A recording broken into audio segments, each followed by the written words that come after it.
Hey everybody, today is Thursday, December the 7th, and you are watching FCN Prime News. I'm Trezene, and we're here to bring you your news, current events, politics, business, sports, and pop culture from a perspective that matters to you. As always, we are simulcasting live on Facebook and YouTube, so hello to everyone who may be watching no matter where you happen to be watching. If you haven't already, be sure to subscribe to the FCN YouTube channel. Not only does the Fifth Column Network go live with 7 different shows every week that you definitely will want to watch and get a kick out of, we're gearing up for FCN's 12 Days of Christmas list, starting at 7 p.m. every day beginning December the 12th, and you will not want to miss out on this special holiday programming where we talk about the best and maybe some of the worst of Christmas. Have you guys seen the commercials that have rolled out so far? They are absolutely hilarious. I'm sure you will see at least one of those run tonight during Prime News, so you definitely will want to stay tuned so that you can see it. All right, on to our top story. In Riverside, California, an 18-year-old man has admitted to his mother that he just finished molesting an 8-year-old and a 4-year-old boy in a motel, a confession that led to him being arrested and charged this past Saturday. The kicker? He later admitted to police that he had in fact molested more than 50 children since he himself was 10 years old. With regard to this latest incident, this man, Boston, said that he had been staying in a motel where he befriended, his words, the 2 little boys who were staying at the motel with their parents. Police said in a news release that the children were allowed to go to the suspect's room, even though he was a complete stranger, and that is where the molestation occurred. Shame on those parents, shame on them for allowing their vulnerable children to be alone with a complete stranger. Police further said that hours after sexually assaulting the 2 little boys, he did indeed call his mother to tell her what he had done. She was mortified and contacted police. This pedophile has been charged with oral copulation on a child under the age of 10. His bail has been set at $1 million. Meanwhile, the County of Riverside Child Protective Services has taken the 2 little boys into custody, who the boys were molested. They've taken them into custody from the parents who let him play with a stranger. Police wholeheartedly believe that there may be other victims of this guy out there. So the detective information for anyone who lives in California and may have been in the Riverside area, they're asking anyone with information to contact the assigned detective at 951-353-7945. Or you can contact the Riverside, California Police Department. In Oklahoma, a minister has been busted running a prostitution ring using his church's phone number to recruit new talent. Yeah. This prostitution ring guy, his name is Walter Eugene Brazington Jr. He's been arrested after police conducted an undercover investigation for 1.5 months by sending someone to apply for the job at the local massage parlor that was suspected of doing more than masseuse work. Brazington is listed as an apostle and a prophet for the All Nations Evangelical Team. The address for the ministry was Brazington's home. It also was searched by police as part of the investigation, and the church's phone number was what was listed in the classified ad looking for new prostitutes, i.e. masseuses. Brazington has been charged with procuring for prostitution and possession of a firearm while in the commission of that felony, as well as encouraging, inducing, or persuading women to become inmates of a house of prostitution, the charges state. What else did the police find when they raided the massage parlor? They found this lady, and Tiffany Ann Roach, an employee who proudly described herself as a white woman with white girl pride. During the raid, she told investigators she was HIV positive, and so they arrested her for exposing people to that infectious disease. Yikes. Oh my goodness. All right, so in another story today, in Plainfield, Indiana, a captain with the local police department has been placed on administrative leave after making a statement about a white male privilege during transgender awareness session for the police officers. The comment came at the police supervisor's transgender awareness training, where a representative from two places, the United States Department of Justice and the United States Attorney, were instructing the police on issues relating to how transgender people and police can best interact together in the community. About halfway through the presentation, a white male who is a 28-year veteran of the Plainfield Police Department spoke up, asking questions about a certain statistic that was presented in the presentation. The statistic was that transgender people are 3.32 times more likely to experience police violence compared to non-transgender people. He said, "My life has never been part of police violence. Most of the people that I know have never been accused the police of violence. So I guess that's where I don't really understand where this statistic comes from." At this time, this woman, Captain Carrie Weber, interrupted saying, "Well, you don't understand because of your white male privilege, so you just wouldn't know." The male officer, who wasn't named in documents provided by the town of Plainfield following a public records request, filed a complaint against her, saying, "I was racially and sexistly slurred while I was asking a question of the instructor in the training. I now am firmly aware of the discriminatory belief she just verbally communicated. She has no place in the Plainfield Police Administration or supervision for someone who holds this kind of discriminatory view." Racially and sexistly slurred?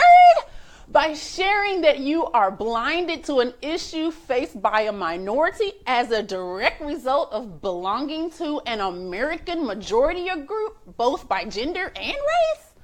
White male privilege, racist, sexist. Listen, what a world we now live in. The statistic used in the presentation, by the way, did come from a 2013 report from the National Coalition of Anti-Violence Programs. By the way, this police officer has been put on administrative leave as a result of her comment.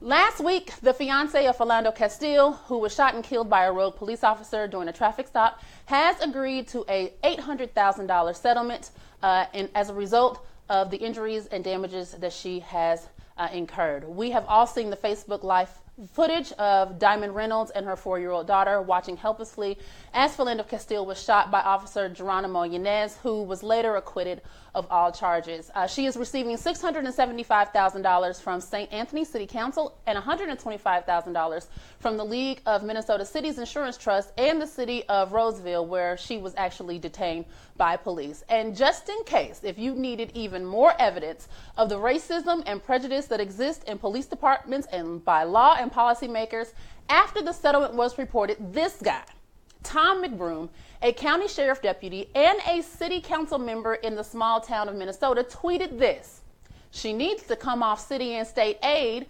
now that she has some cash. It'll be gone in 6 months on crack cocaine." When someone asked him what led him to this conclusion, McBroom simply replied, "History." You should all know that it has been verified and confirmed that Diamond Reynolds has zero history using crack cocaine. Tom McBroom has, however, backtracked and said he never said anything about crack. Y'all can go on Twitter and the internet to see the screenshots that he did indeed say that.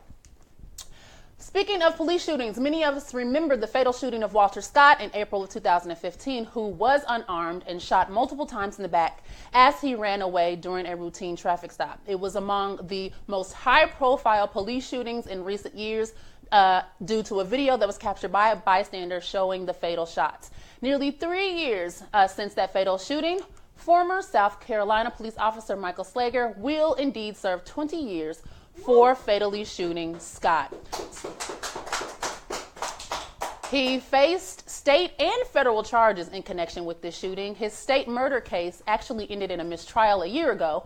This year, he took a plea deal that resolved both cases with a guilty plea to also a federal civil rights charge. Many on social media are claiming victory in this case, as we all know that police convictions for brutality, specifically gunning down unarmed Black and brown men and women, are hard to come by.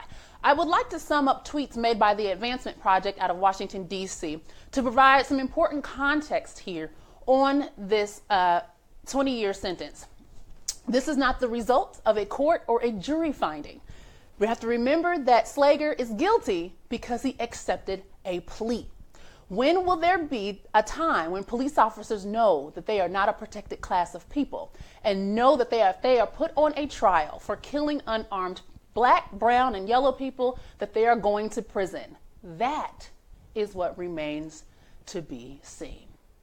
Speaking of white supremacy, white supremacists are taking DNA tests, and they are not liking the results that they are getting. Neo-Nazis, it turns out, are totally into gene tests. Two sociologists, Aaron Panofsky and Joan Donovan, have gone through years of posts on the white supremacist website Stormfront in search of accounts of people taking genetic ancestry tests to prove their whiteness. The pair tracked 153 users who'd gotten tested as they discussed their results across more than 3,000 posts on the site. About 2/3 of them were disappointed with their results, which, as FCN viewers would already know, they found out that they had something other than white European ancestry in their genome. What? The sociologists found that there were usually two types of responses to the news: rejection or rationalization. Rejection resulted in pretty vicious infighting as they squabbled to decide how white you have to be in order to have membership in these white supremacist groups once it revealed that you were 61% European. Another replied, "I've prepared you a drink. It's 61% pure water. The rest is potassium cyanide. Cyanide is in water and you are not white," suggesting, I know, right? Some of them have been suggesting suicide in responding to others, "You're not white, go kill yourself." Yes, please. The other response is rationalization, and it involved trying to rationalize their disappointing results by using pseudo-scientific explanations. For instance, if they discovered they were 95% European, they would just write the other 5% off as statistical error. Others would be more creative. "See, this is why I don't recommend these tests to people," one user said. Another one, "Did they bother to tell you that there were whites in what is now Senegal all of that time ago? No." Another, "So they led you to believe that you were mixed, even though in all probability you are simply related to some white fool who left some of his DNA in the locals that are now Senegal." Yikes! Others blamed it on the Jews, which the tests were a part of some wider conspiracy. And the most bizarre argument was this one: "No, it just means that we're really diverse and we don't need non-white people to have a diverse society." Boy, the lengths that people will go to keep their narrative intact. Black women. All right, we're going to take a quick commercial break, and when we come back, we're going to dive into some world news. Stay tuned. The weather outside is frightful, and the fire is so delightful. And oh, hello. I'm Tresnay with the Fifth Column Network. You just caught me engaging in one of my favorite pastimes at Christmas, singing and playing the piano. You know what one of my other favorite pastimes is? FCN's 12 Days of Christmas list. Join us every day at 7 p.m. on the Fifth Column Network beginning December the 12th. You're not going to want to miss this.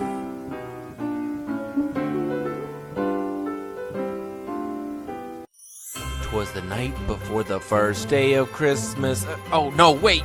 Who wants that old story? Not us. We want debates and hot takes. See what FCN says is the best of Christmas. 12 Days of Christmas list. December 12th through the 23rd, nightly at 7 p.m. Only on the Fifth Column Network.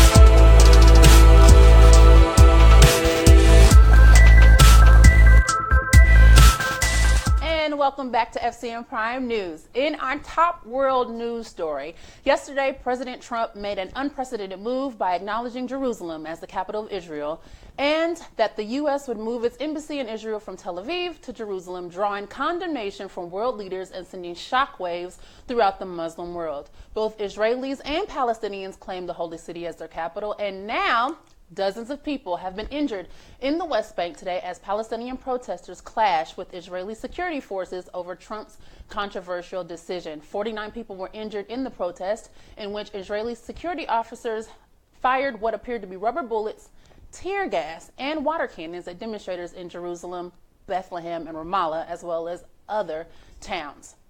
As the protests took place, the leader of the Palestinian Islamist group Hamas said that Israel's policies supported by the United States could only be confronted by a renewed uprising against the occupation, and he described the U.S.-Israeli alliance as satanic. He further said that Palestine will not be divided, and the whole of Palestine and the whole of Jerusalem are the property of the Palestinian people. It is a declaration of war against our Palestinian people, he said, in their holiest of holy places of the Christians and Muslims. He added the following, that the announcement had left decades of long peace process buried forever.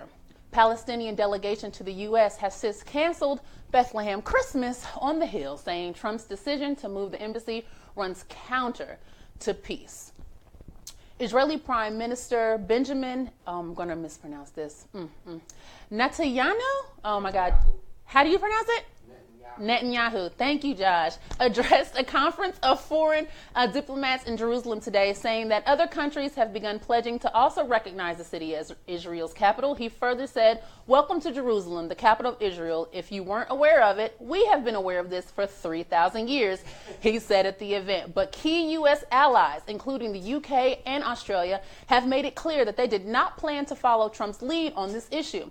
Leaders of Muslim majority nations have also been quick to rebuke Trump's remarks. Turkey's prime minister has said this: "This announcement was like pulling the pin of a grenade. It is a powerful, powerful blow to the Israeli-Palestinian peace process. This decision has opened Pandora's box in the region."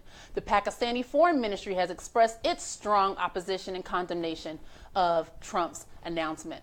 The Iraqi Foreign Ministry has summoned the U.S. ambassador in order to present him with a memorandum that's protesting the U.S. president's decision regarding Jerusalem. Jordanian foreign minister has said this announcement has marked a dangerous decision that could benefit radicals in the region. In Indonesia, the world's most populous Muslim nation, its president has said he has asked his foreign minister to summon the U.S. ambassador over the issue as well. Malaysia's foreign ministry has called this a miscarriage of justice. And if you allow me a little church humor, every single Sunday school class in America is going to be talking about the story of Jacob and Esau on Sunday morning. This is definitely a story that you will have to watch as tensions rise over Trump's statement, ridiculous as it may seem.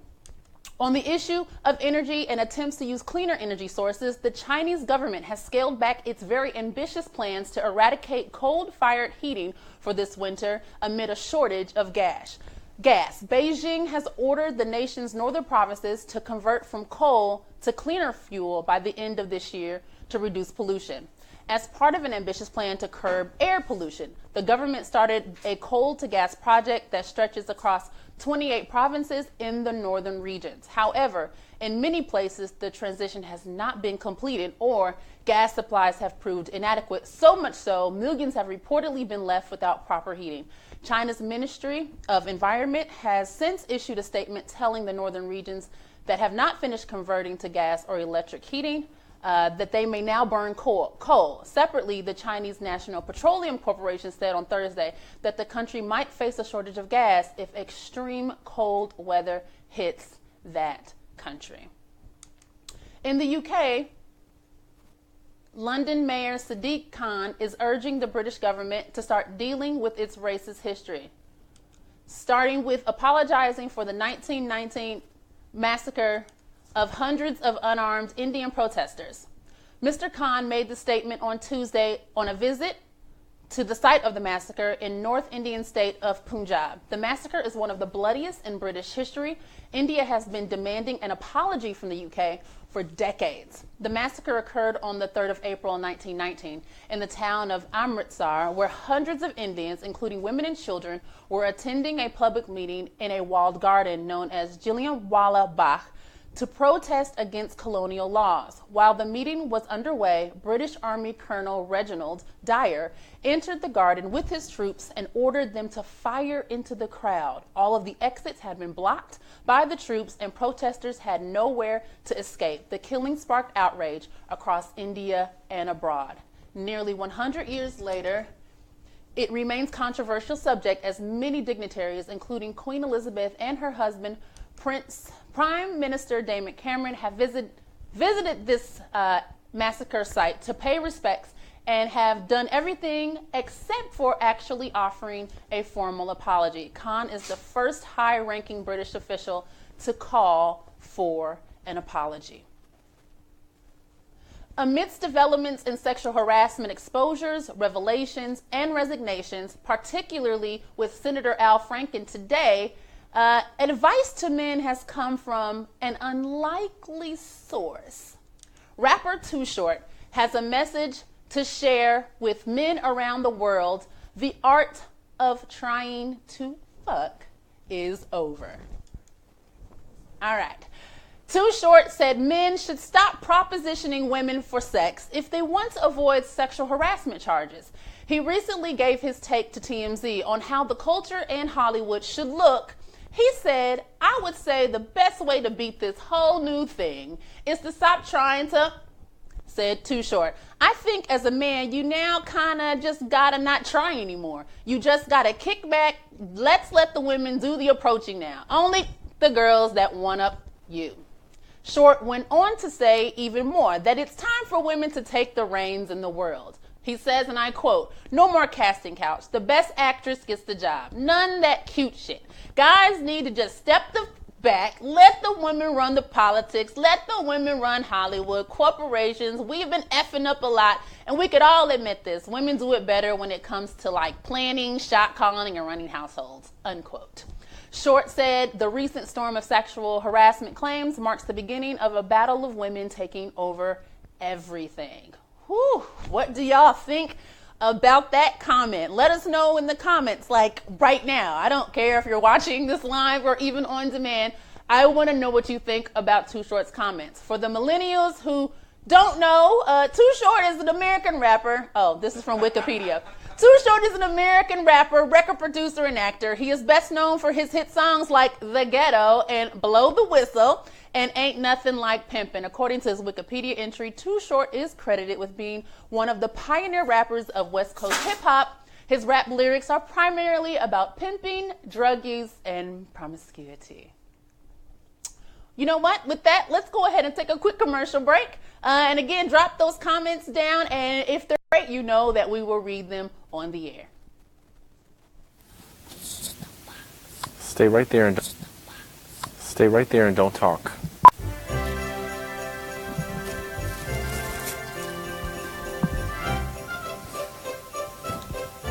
Oh, hello. No, I'm not Santa. I'm Jaco from FCN, but boy do I have a gift for you. Join us and watch our 12 Days of Christmas list starting December 12th, every day at 7 p.m. Come watch with us. You'll be glad you did. 12 Days of Christmas list, December 12th through the 23rd, nightly at 7 p.m. only on the Fifth Column Network. Welcome back to FCN Prime News. Here's some positive news for all of our FCN viewers. A woman who was taken from her mother 40 years ago as a newborn in Argentina has been reunited with her relatives. Adriana, age 40, who has asked not to have her surname released, was identified after she took a DNA test. Her DNA matched those of relatives of her parents who disappeared under Argentina's military rule. Adriana is the 126th child found by the Grandmothers, a group who campaigned for victims of the dirty war. Speaking at a news conference, Adriana said that when the couple who brought her up died, she was told by someone that she was not their biological child. Adriana said that she found out on a Saturday, and on that following Monday, she had already gone to the grandmothers wanting to know if she was the daughter of people who had disappeared. More than anything, she knew that because of her date of birth, she could be one of the hundreds of children who were taken from left-wing activists under military rule between 1976 and 1983. She took a DNA test, but after 4 months, still no match had been found in their database. But this past Monday, she finally got a call from the National Commission for the Right to Identity telling her that they had information that they would like to give her in person. Adriana went there straight away, she said, and she was told that she was the daughter of Violeta Ortolani and Eduardo Garnier. The couple had met as an engineering students in the city of La Plata, where they were also active in left-wing student group. Her mother was detained by the military in December of 1976 when she was 8 months pregnant with Adriana. Adriana was born in captivity in January of 1977. Her father was detained a month later while he was searching for his missing partner and his child. Neither her mother or her father, who were 23 and 21 years old at the time of the detention, were ever seen again. They are two of the some 30,000 people who disappeared during military rule. Mr. Garnier's mother never stopped looking for the missing grandchild and has been a key figure of the grandmothers of the Plaza de Mayo, who was integral in helping to find her granddaughter. It's such great news and a great history lesson for what's gone on in Argentina. In our next story, tell me if you have heard this one. A black man, a woman, and a gay man walk into City Hall to announce they're running for Congress. No?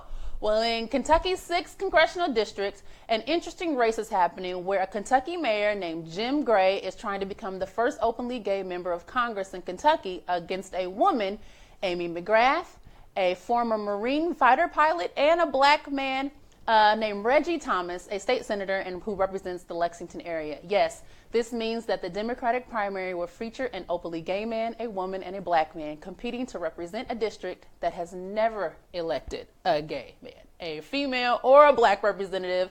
So no matter who defeats who, it will certainly be a victory for that district. So again, should Gray defeat Barr next November, he would be Kentucky's first openly gay member of Congress. If Thomas wins, he could be the state's first black representative in Congress, and if McGrath wins, she will be the first woman to represent that district. So congratulations to that congressional district for their first. Good luck to each and every one of those candidates. In other news, meet 22-year-old Zara Lari.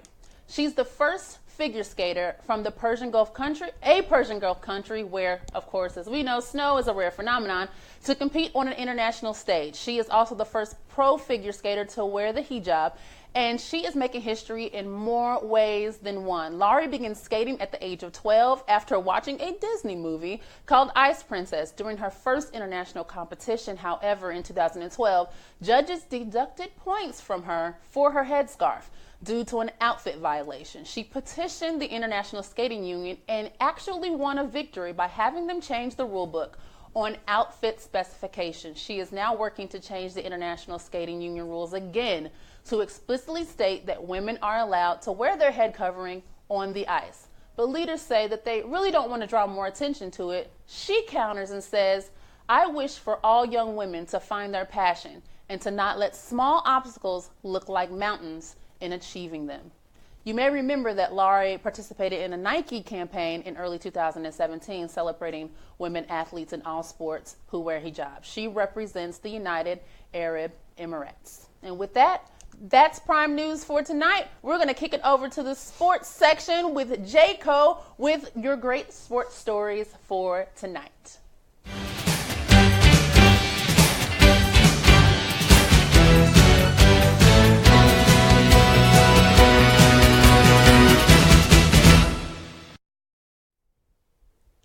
Hey everybody, it is J-Co. You can follow me at JCoIsIt, and here are tonight's Prime News sports stories. In our top story, U.S. Ambassador Nikki Haley said that the 2018 Winter Olympics are an open question for America.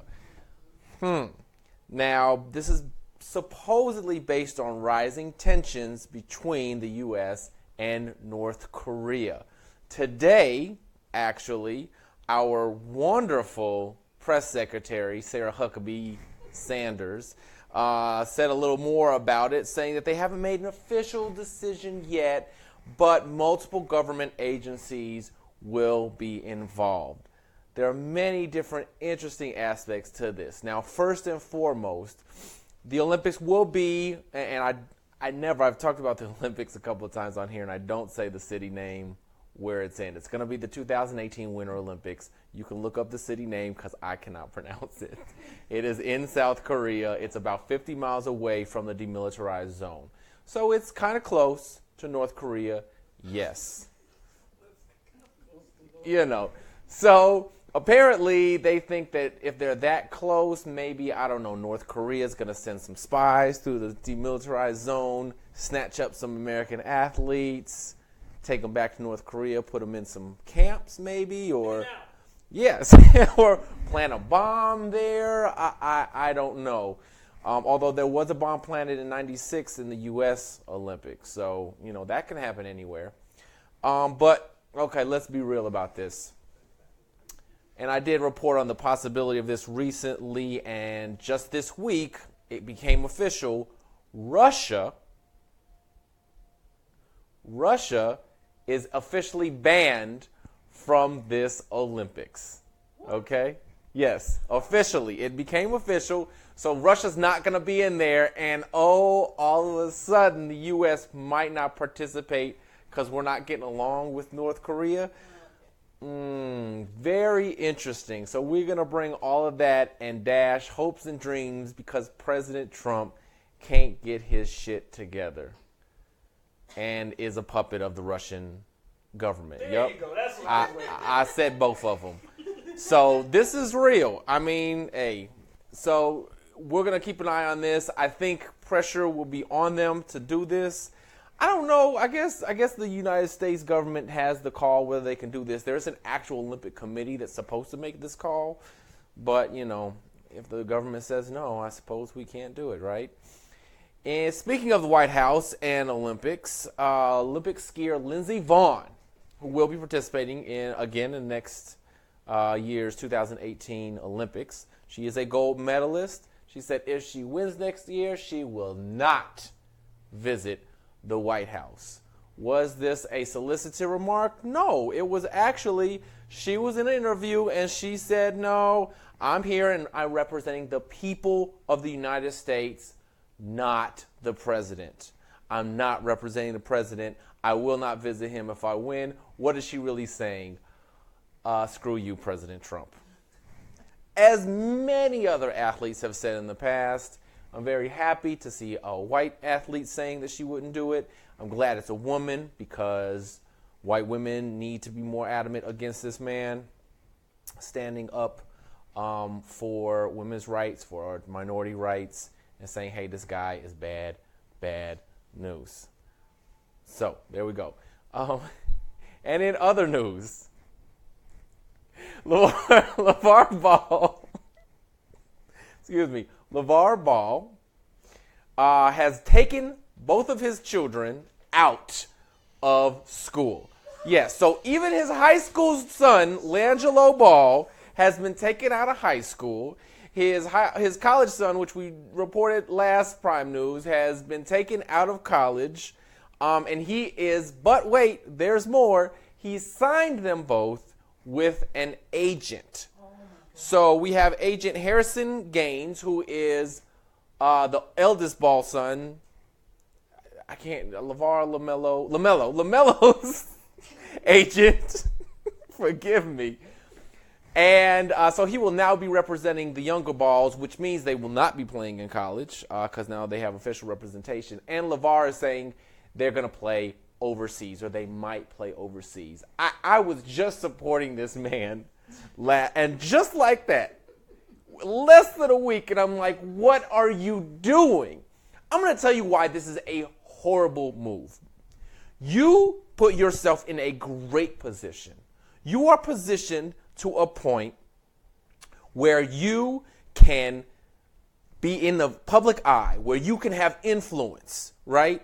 And you don't like the way something is going. And so now, instead of exhibiting some patience, instead of sitting back and saying, okay, I'm going to let that fade away, I'm going to let that situation play out, you are trying to maintain the entire control of this situation of your son's careers and effectively ruining them. His statement of why he wants to do this is he wants his sons to play on the same team. He doesn't worry about the money. How does that benefit your brand? How does that benefit their careers? The answer is it does not. So, yep, J. Cole just did a 180 on LeVar Ball. I was supporting him, but man, he dropped the ball on this one. So, I'm not supporting him anymore. We'll see what I feel about him next week. And in our final story, it's not really a story. It's just very appropriate, actually, to this very moment because of off-screen things.